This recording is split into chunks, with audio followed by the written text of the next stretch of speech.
días, amada iglesia. Gusto de verlos siempre. Es una alegría poder compartir también la palabra del Señor. Hoy día el pasaje está en Primera de Pedro. Retomamos Primera de Pedro luego de esa pausa de vacaciones.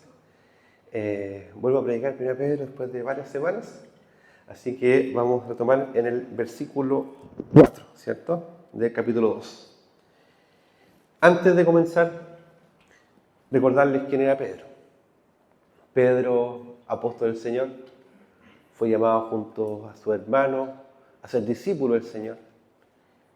Cuando el Señor lo llama, él deja las redes y lo sigue.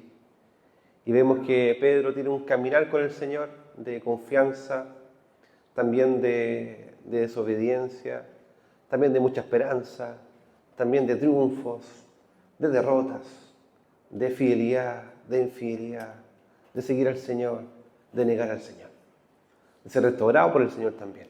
Es todo un proceso. Vemos que eso que se ve en Pedro también se ve en nosotros, inevitablemente. Ninguno de nosotros podría decir, yo no soy como Pedro.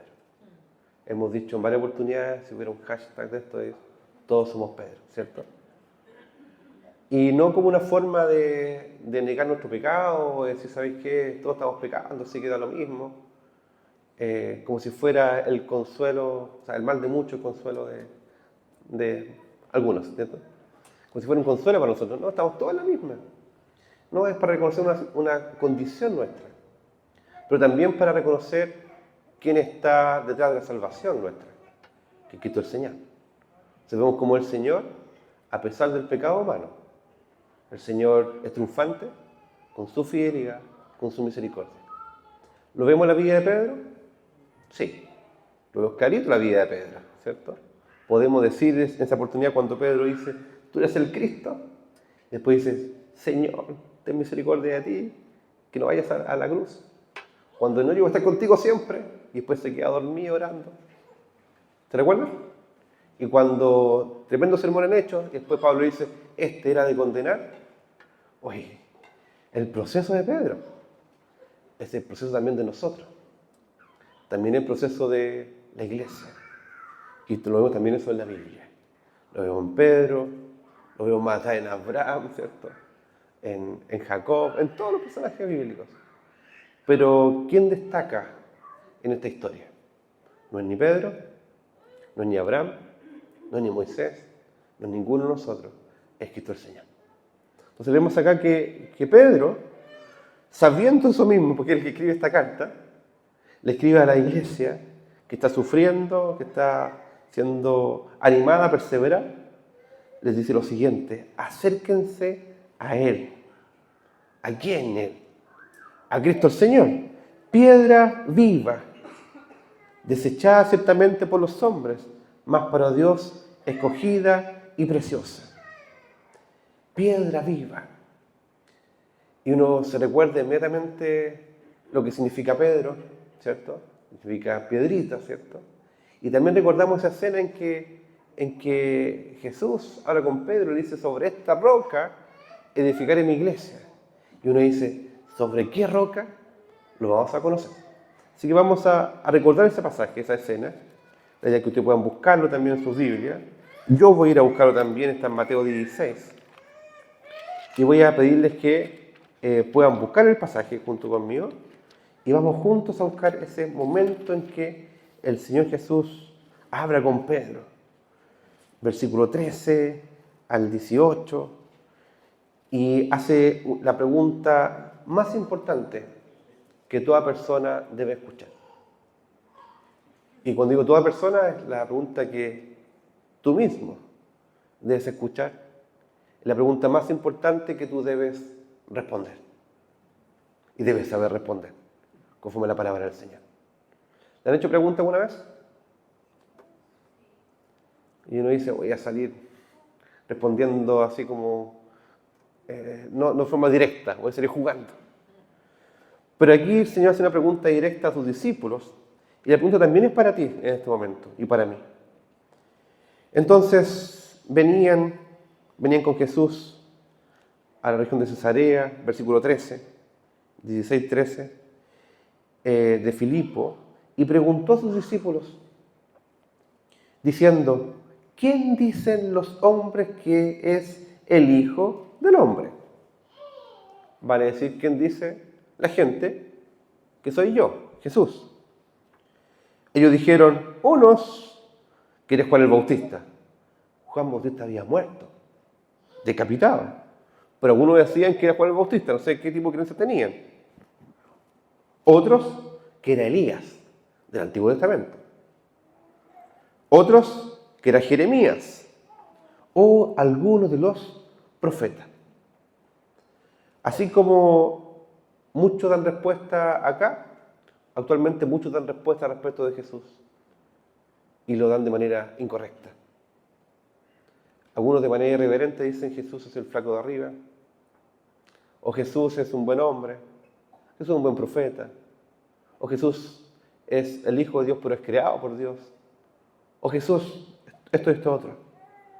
Pero Jesús es el Hijo de Dios que se encarnó. Es el Salvador del mundo. Y eso es lo que tú debes saber. Y les pregunta, siguiendo con el texto, ¿y vosotros quién decís que soy yo? Y ahí viene la respuesta rápida. Y le pregunto a usted, ¿quién cree que respondió? Pedro respondió, ¿cierto? Me imagino ya Pedro, así como que, pregúnteme, ¿cierto? Y le dice, tú eres el Cristo, el Hijo del Dios viviente.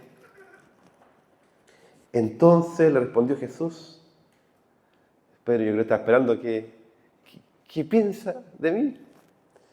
Bienaventurado eres, Simón, hijo de Jonás, porque no te lo reveló carne ni sangre, sino mi Padre que está en los cielos.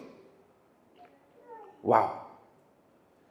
¿Era obra de Pedro el conocer esto? No, le dijo bienaventurado, eres feliz, eres dichoso, Pedro. Pero ojo, Pedro, esto no es obra tuya. No es porque eres inteligente, no porque tienes mérito, no porque eres, como dirían en Chile, escurrido, ¿cierto? Que las cachas al vuelo. Si no es chileno, puedo traducir eso después. Y le dice, no, esto lo sabes simplemente, sencillamente, porque hay alguien que te lo mostró, que te lo reveló. Está la potestad del Padre Celestial, que por la obra del Espíritu Santo cambió tu corazón para que al escuchar el mensaje del Evangelio tú puedas decir, tú eres el Cristo, y esa es obra divina. Y después le dice, y yo también te digo que tú eres Pedro. ¿Sí? Pedro. Y sobre esta roca, Pedro no significa roca, Pedro significa piedra, sobre esta roca edificaré mi iglesia. Y aquí algunos dicen que está refiriendo sobre Pedro edificaré mi iglesia. ¿Qué diría usted sabiendo quién es el centro de revelación de Dios? ¿Quién es la roca? Es Cristo el Señor. De hecho, estamos viendo que en primera de Pedro, Pedro habla harto de la roca, ¿cierto? Y está citando el Antiguo Testamento. Está citando Isaías, Salmos, y donde el mismo Señor, por medio de sus profetas, está hablando que la roca es Cristo. Y dice, y yo también te digo que tú eres Pedro, y sobre esta roca edificaré mi iglesia, mi pueblo, y las puertas del Hades no prevalecerán contra ella. Entonces les pregunto, ¿sobre quién se funda la iglesia? ¿Sobre Pedro o sobre Cristo el Señor? Cristo el Señor. Y qué bueno que no fue sobre Pedro, ¿cierto? Porque después de esta tremenda afirmación, al más puro estilo Pedro, estilo nosotros, cuando el Señor empieza a enseñarles, esto es 3 versículos más abajo, que Él iba a morir, le dice Pedro, Señor, ten compasión de ti, en ninguna manera esto te suceda. Pero Jesús dijo a Pedro, quítate de mí, delante de mí, Satanás, me eres tropiezo. ¿Se dan cuenta que no podía ser Pedro la cabeza y fundamento de la iglesia? Imposible. Porque la iglesia no se sustenta en personas, se sustenta en personas humanas. Se sustenta en Dios, el Señor, el Cristo, el Señor, que es el fundamento, la cabeza de la iglesia. Entonces, con eso en mente, sabiendo Pedro que hay un fundamento, sabiendo Pedro también que él no es el fundamento, sabiendo Pedro que hay una roca que es Cristo Señor, que es estable, le está enseñando a la iglesia. ¿No saben qué? Recuerden que hay una roca que es el fundamento de la iglesia. Y yo creo que Pedro tenía muy pendiente esta escena. Y también la escena de que y las puertas del Hades, del infierno, no van a resistir el embate, el avance de la iglesia del Señor. Pero usted dirá, ¿por Pedro? No por Pedro. Qué bueno, ¿cierto? Y volvemos entonces ahora a Primera de Pedro. La carta escrita por este apóstol del Señor. Dice, acérquense a él, piedra viva. Piedra viva, la roca firme, el fundamento de la iglesia. En la iglesia que se sostiene por la obra de él. Y además es una iglesia que avanza. No que se detiene, sino que avanza e irrumpe en las tinieblas. Dice, sean edificados como casa espiritual. Ustedes como piedras vivas. Acérquense a la piedra viva y ustedes como piedritas vivas. Les dice, hay un fundamento de la iglesia que es Cristo. Y esto está unido con toda la Escritura y además como con Pablo mismo. Pablo dice que el fundamento de la iglesia en Efesios es Cristo. Edificados sobre el fundamento que es Cristo, después vienen los apóstoles y los profetas que están fundados en Cristo, ¿cierto? Y vemos que dice, ustedes también como piedras vivas, sean edificados como casa espiritual y sacerdocio santo para ofrecer sacrificios espirituales aceptables a Dios por medio de Jesucristo. Después dice, por lo cual también contiene la Escritura, dice la Escritura. ¿Qué está citando Pablo entonces, a Pedro entonces? El Antiguo Testamento. Y ustedes van a ver ahí un pasaje, si siguen el texto, dice, he aquí pongo en Sión la principal piedra del ángulo escogida, preciosa, que creyere en él no será avergonzado. Y ese es un pasaje de Isaías. Después dice, pero vosotros, pues los que creéis, él es precioso, pero para los que no creen, dice, la piedra que los edificadores desecharon ha venido a ser la cabeza del ángulo. Y eso es una cita de Salmos. Después dice, piedra de tropiezo, de roca que hace caer. Eso también es una cita de Isaías. Después dice, y ustedes son linaje escogido, real sacerdocio, nación santa. Está haciendo alusión a Éxodo. Pueblo adquirido por Dios, para que anunciéis las virtudes de aquel que los llamó de las tinieblas a su luz admirable. Y después cierra y dice, pero ustedes ahora son pueblo, habéis alcanzado misericordia. Y está citando Oseas. O sea, Pedro, cuando habla de la roca, está diciendo, la roca está en las Escrituras. No se basa en la conversación que tiene con él nomás solamente, está diciendo, cuando Jesús habla con Pedro, le dice, yo soy esa piedra escogida, yo soy la principal piedra del ángulo, preciosa, el fundamento. Pero aquí podemos decir 3 cosas, al menos de este pasaje, muchas cosas más, pero en este sermón vemos que el que cree no será avergonzado.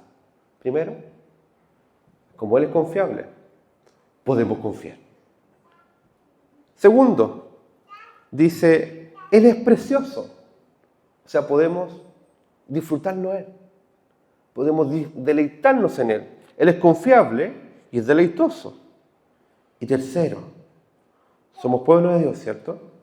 pero para anunciar las virtudes de aquel que nos llamó de las tinieblas a su luz admirable, para reconocer su misericordia, o sea, podemos adorar. Porque Cristo es confiable, porque Cristo es la roca, podemos confiar, podemos deleitarnos y disfrutar de la comunión con el Padre, y podemos adorar al Señor. Entonces, a esa gran pregunta del Señor es: ¿quién dices tú que es Jesús? Usted me dirá, información bíblica, espectacular. Es el Hijo de Dios, es el escogido, es el Mesías, es el Cristo. Pero pregunta un poquito más profunda: ¿quién es Jesús para ti hoy? Y esa respuesta que tú tengas debe derivar sí o sí en una aplicación. ¿Es Jesús confiable? ¿Es el Hijo de Dios deleitoso en tu vida? ¿Es el Hijo de Dios digno de adorar, el quien anuncias, en quien confías y en quien agradeces tu misericordia? Porque podemos tener la información correcta de quién es Jesús, pero hay una transición entre medio. Del dicho al hecho, hay un milagro. Sí, usted debía completar con el dicho, ¿cierto? Un largo trecho. Ese largo trecho se llama milagro. Obra del Señor. Porque usted sabe que hay muchas cosas que sabe, pero está con la atención ahí. Yo sé que Cristo es el Señor de señores, pero mi vida personal en este momento no es que pueda confiar o descansar plenamente en Él. Lucho, porque yo quiero ser el fundamento de mi propia vida. Lucho porque yo quiero edificar mi propio reino, mi propio propósito. O bien, yo sé que Jesús es deleitoso. De hecho, antes dice: si es que habéis gustado la benignidad del Señor, versículo 3. Y después empieza con el 4, obviamente. Es deleitoso. Yo sé que en Jesús hay plenitud, pero lucho con eso. Es que no se aplique tanto a mí, que tengo otras formas de deleitarme. Lucho con mis pecados, con mis tentaciones, con mis afectos. Entonces podemos decir que Jesús es el todo, el fundamento, pero también luchamos con el deleite. Y nos deleitamos en otras cosas, y no en el Señor. Entonces el punto, podemos saber que Cristo es el Mesías, de manera correcta, ortodoxa, obviamente. Y es lo verdadero. Pero en mi propia vida lucho con anunciar las virtudes de aquel que nos llamó de las tinieblas a su luz admirable. Y no vivo por Él y para Él. Prefiero vivir por mí y para mí, sabiendo que Cristo me salvó. Después dice: ustedes que en otro tiempo no eran pueblo, ahora son pueblo. No habían alcanzado misericordia y ahora alcanzaste misericordia por la gracia del Señor. A veces reconocemos que tenemos misericordia, pero no contamos su misericordia. ¿Usted sabe todo lo que el Señor le ha dado en la vida del Evangelio? ¿Lo reconoce? ¿Cuenta las bendiciones del Señor? ¿Las reconoce? Porque a veces uno empieza a mirar todo negro, todo lo que sale mal en su vida, en los otros, en lo que el otro hizo mal, ¿cierto? Y lo empieza a contar y a enumerar. Y somos buenos para eso. Y vemos: oye, la vida, que es terrible la vida, ¿cierto? Por favor, para en el mundo que me bajo, ¿cierto? Pero eso dice: no, empieza a contar y a reconocer la misericordia que Él ha tenido con tu vida. ¿Se dan cuenta que no es lo mismo reconocer que Cristo es el Señor de manera intelectual y después decir: como Cristo es mi Señor y en mi roca, puedo confiar y descansar en Él, en la suficiencia de su obra perfecta, en su cuidado y en su guía. No es lo mismo decir que Cristo es el Señor, pero además decir, pero Él es deleitoso. A pesar de todas las cosas que puedo pasar, prefiero a Cristo. A pesar de todos los estímulos, tentaciones que pueden llegar, prefiero a Cristo. Y a pesar de todos los propósitos y glorias que puedo tener, glorias vanas, ¿cierto? Prefiero darle la gloria al Señor. Son tres cosas ahí. Ayer, muchos de ustedes saben que estuve en un funeral, que es el funeral de mi abuela. Gracias al Señor por las oraciones de ustedes, por la compañía también de muchos de ustedes, por sus palabras. Pero además fue un momento de mucha reflexión personal. Mi abuela era una mujer cristiana, que llegó al Señor cuando ella tenía 8 años. Murieron 90 años. 8 hijos, entre medio me pierdo. ¿Cuántos nietos, bisnietos? Lo que sí me acuerdo, que habían 7 tataranietos. ¡Wow! Les puedo decir que ayer y anteayer conocí familia que no conocía. Y miro esa historia, que es parte de mi historia,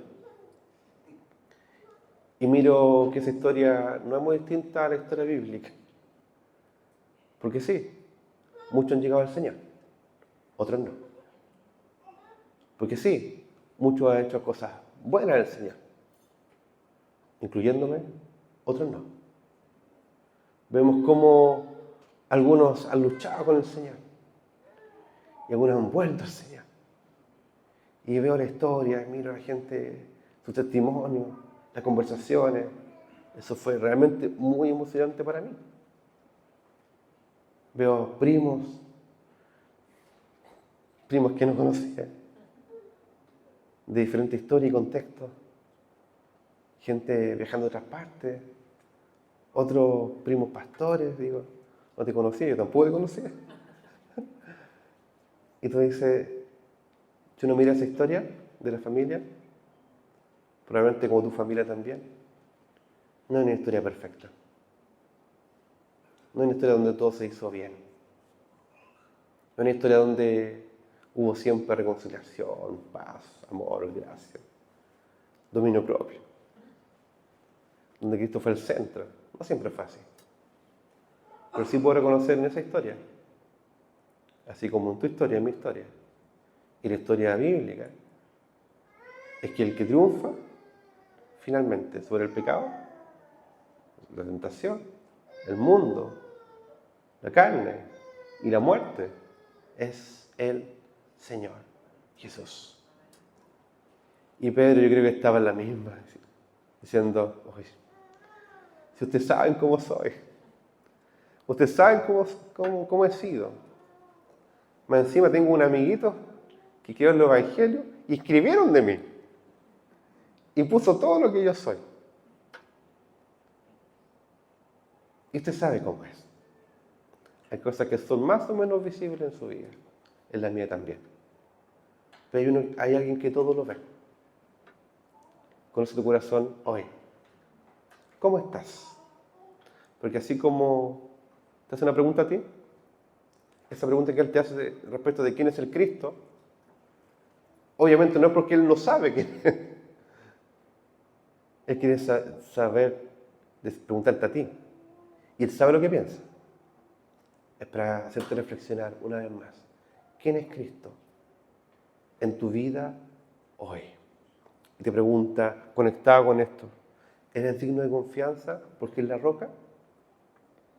¿Eres digno de deleite porque es tu salvación? ¿Eres digno de honra y gloria porque has alcanzado misericordia del Señor? Tú eres preguntas muy sencillas, con una bajada muy sencilla. Pero él te pregunta hoy. Te dice, ¿quién es Cristo para tu vida hoy. ¿Te identificas con Pedro? ¿Me podrían decir para no estar tan solo? ¿Cierto? Amén, déjenos. Se identifica con Pedro. Y Pedro está escribiendo esta carta a una iglesia sufriente, a puertas de la más cruda persecución. Nos prepara para el momento, nos prepara para el momento actual, pero también para el momento futuro.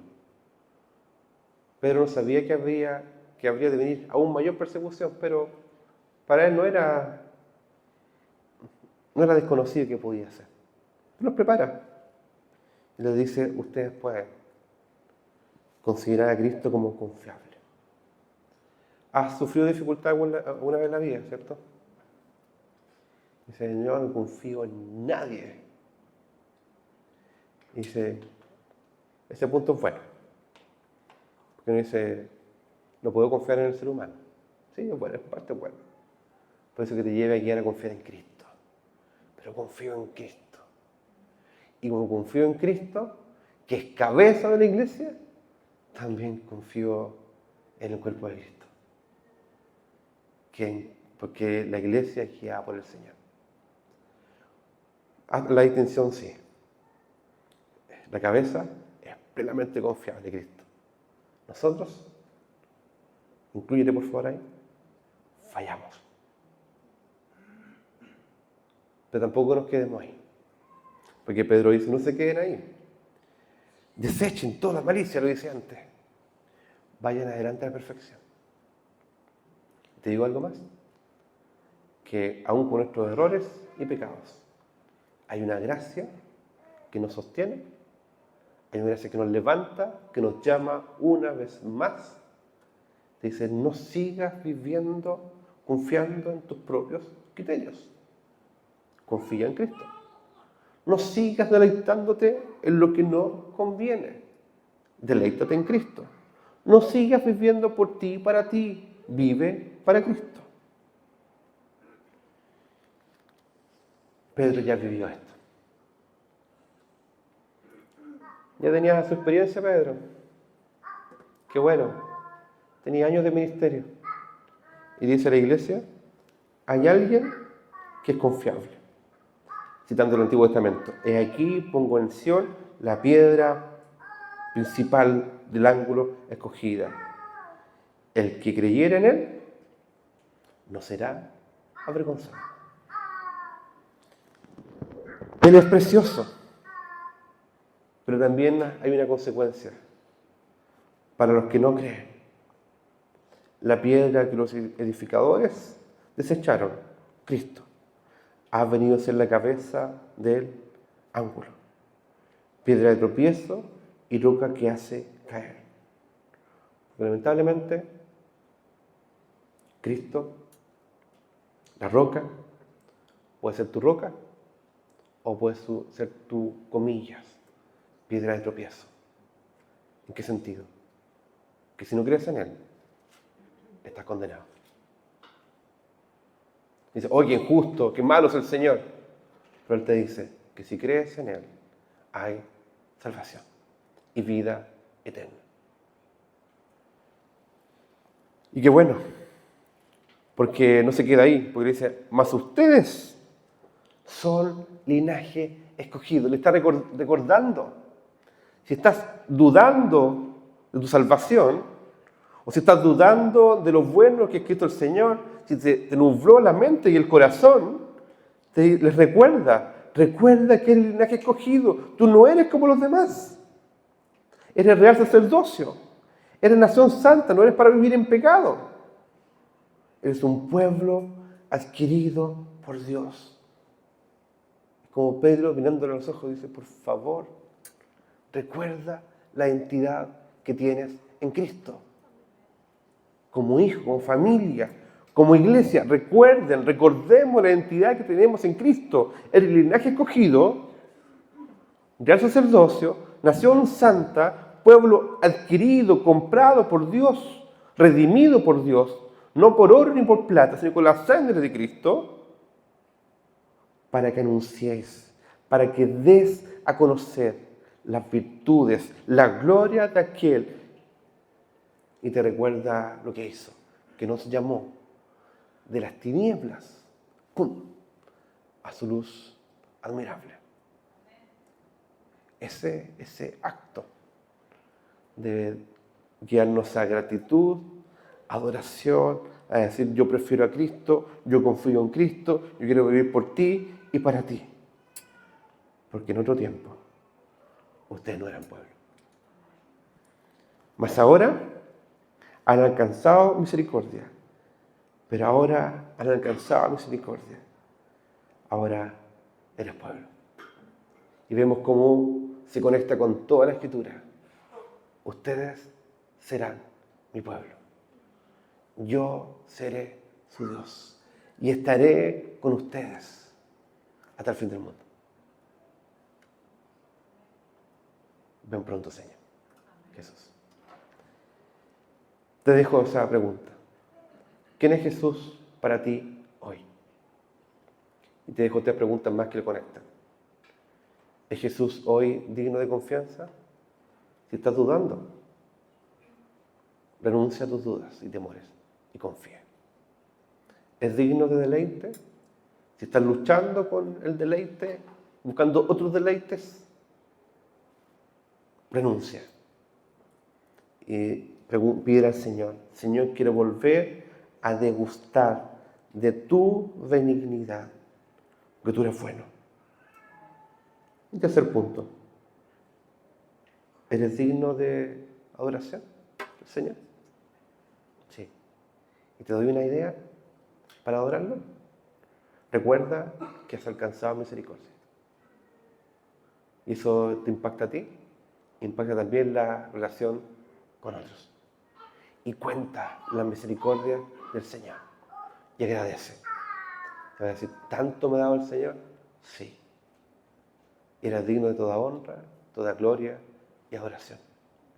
Cantamos delante, porque eres la roca eterna. ¿Cierto? Y eso es lo que vamos a cantar también, en adelante. Quizás no la misma canción, obviamente. No se asusten. Pero sí para reconocer que eres digno de alabanza, de confianza y adoración. Qué bueno que no depende de nosotros, que depende del Señor. Nos invita a orar. Señor, te damos gracias, porque podemos reconocer que hemos alcanzado misericordia. Somos pueblo del Señor. Y cuando tú nos preguntas, ¿quién soy? Por la gracia tuya podemos decir, tú eres el Cristo, el Hijo del Dios viviente. Pero también queremos pedirte que podamos decir, yo confío en ti, yo me deleito en ti, Señor, con todos mis temores y dificultades, pero aquí estoy, Señor. Y también quiero volver a entregar, rendir mi vida a ti, Señor. Gracias, Padre, porque tú no nos desechas, porque nos buscas y nos persigues, Señor, con amor, con fidelidad y perseverancia. Y queremos en este tiempo cantarte y orarte por tu misericordia sobre nuestras vidas y sobre nuestra iglesia, nuestra familia. En el nombre de Jesús. Amén.